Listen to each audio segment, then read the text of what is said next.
sache-le, rien n'est caché devant Dieu. Et puis en fait, vous pouvez lire dans Actes chapitre 5 et les versets 1 à 6 l'histoire de Ananias et Saphira, sa femme, qui ont menti au sujet de la propriété qu'ils avaient vendue parce qu'ils voulaient bien paraître. Et puis en fait, il y a eu une grosse conséquence à leurs actions et ils voulaient vivre en fait dans l'hypocrisie. Et il y a toutes sortes de double vies qu'on peut y avoir. Et puis aujourd'hui, qu'est-ce que je voudrais vous rappeler, c'est qui sommes-nous pour penser qu'on peut cacher quoi que ce soit à Dieu? Devant lui, tout est à nu. Il n'y a rien que tu peux lui cacher. Peu importe ce que tu as fait dans le passé, ce que tu médites faire dans le futur, Dieu le sait. Et puis ça, je veux t'apporter cette pensée-là aujourd'hui. Tu ne peux rien cacher devant Dieu. Et on peut voir une histoire qui est très intéressante. C'est dans le livre de Daniel. Et on va lire juste un passage ensemble parce que ça nous montre à quel point Dieu est tout-puissant et à quel point Dieu connaît tout, sait tout, et tu ne peux rien lui cacher. Dans Daniel, chapitre 2, et le verset 19 à 22, on peut lire « Alors le secret fut révélé à Daniel. » Et en fait, c'est le roi qui avait eu un songe et il voulait savoir quel était ce songe qu'il avait eu. Et puis, je veux dire, si tu as eu un rêve hier, qui pourrait te dire c'était quoi ce rêve-là si toi-même tu t'en rappelles pas? Et puis, ici, on voit Daniel, il dit « Alors le secret fut révélé à Daniel. » Alléluia, parce que Daniel servait Dieu, le vrai Dieu. Et ça lui fut révélé dans une vision pendant la nuit. Et Daniel bénit le Dieu des cieux. Daniel prit la parole et dit, « Béni soit le nom de Dieu d'éternité en éternité. À lui appartiennent la sagesse et la force. C'est lui qui change les temps et les circonstances, qui renverse et qui établit les rois, qui donne la sagesse aux sages et la science à ceux qui ont de l'intelligence. Il révèle ce qui est profond et caché. Il connaît ce qui est dans les ténèbres. Et la lumière demeure avec lui. Il révèle ce qui est profond et caché. Il connaît ce qui est dans les ténèbres et la lumière demeure avec lui. » C'est tellement, tellement fort comme verset, le verset 22. Il va révéler ce qui est fait dans les ténèbres. Et puis aujourd'hui, je veux te dire, si tu voles des choses à ton travail, Dieu le sait. Si tu vis un adultère présentement et tu penses que pour l'instant, personne ne le sait, Dieu le sait. Il n'y a rien de caché devant lui.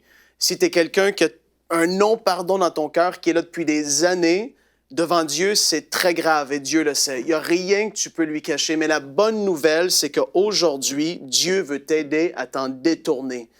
Qu'est-ce qui est très spécial et particulier avec une double vie, et c'est ce que les gens vont souvent dire lorsqu'ils ont été un peu, si je peux dire, comme libérés ou que Dieu a vraiment fait une œuvre en eux et qu'ils ont pu délaisser cette double vie-là, c'est que les gens, pendant qu'ils vivent cette double vie, il y a un sentiment un peu comme d'excitation, d'adrénaline qui est là parce que tu fais quelque chose, tu penses que personne ne le sait et en fait, tu sais que oui, par rapport à la parole de Dieu, ça va être un péché et tu dis, mais personne ne le sait et tu fais cette chose-là et ça peut te procurer un plaisir momentané tellement court comme Ananias et Saphira. La parole nous dit que Satan a rempli leur cœur. Il avait mis dans leur cœur le fait de la pensée, dites ce mensonge-là et voyez, vous allez bien paraître devant les gens.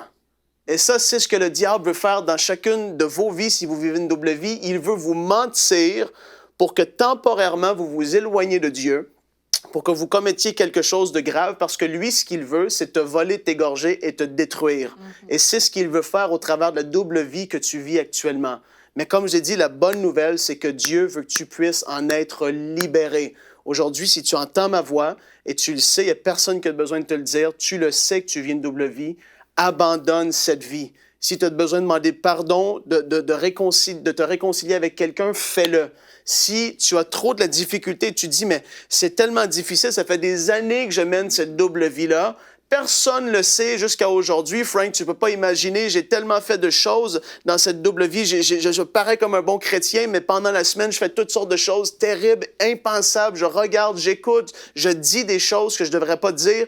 Ben aujourd'hui, prends la décision d'aller vers quelqu'un de confiance et confesse ce que tu fais. Parce que quelque chose qui est apporté à la lumière, la puissance des ténèbres va être enlevée de cette chose-là. Et ça, on a fait une émission sur la honte récemment. Je veux t'encourager, va voir cette émission parce que la honte va te garder et peut te garder dans un certain péché ou dans une double vie. Je t'encourage, confesse-le à quelqu'un en qui tu as confiance pour être libéré. Sache que Dieu n'est pas fâché contre toi. Il déteste la chose que tu fais actuellement. Mais il t'aime tellement toi, il veut te voir t'en sortir. Fait qu'abandonne la double vie aujourd'hui. Va vers quelqu'un de confiance, confesse-lui certaines choses s'il a besoin. Sinon, prends la ferme décision. J'arrête parce que je le sais que tôt ou tard, que ce soit sur cette terre ou devant Dieu dans l'éternité qui est à venir, Dieu va me dire, voici ta vie. Et tout sera mis devant toi. Il n'y aura rien de caché. Moi, je préfère être ici sur terre et vivre la conscience tranquille. Comme l'apôtre Paul le dit, je sers Dieu d'une conscience pure, la conscience tranquille. Il n'y a rien qui... Je me couche le soir et ma conscience est tranquille parce que je ne vis pas l'hypocrisie, une double vie ici et ça. Je préfère vivre une vie comme ça et devoir peut-être m'humilier pendant 1, 2, 3 minutes, parler à quelqu'un, ouvrir mon cœur, mais d'avoir cette conscience tranquille et d'être droit et sincère et vrai devant Dieu, devant mes frères et sœurs, et être un bon témoignage tout simplement pour ici, sur cette terre. Fait que dégage-toi de cette double vie dès aujourd'hui, c'est tellement important.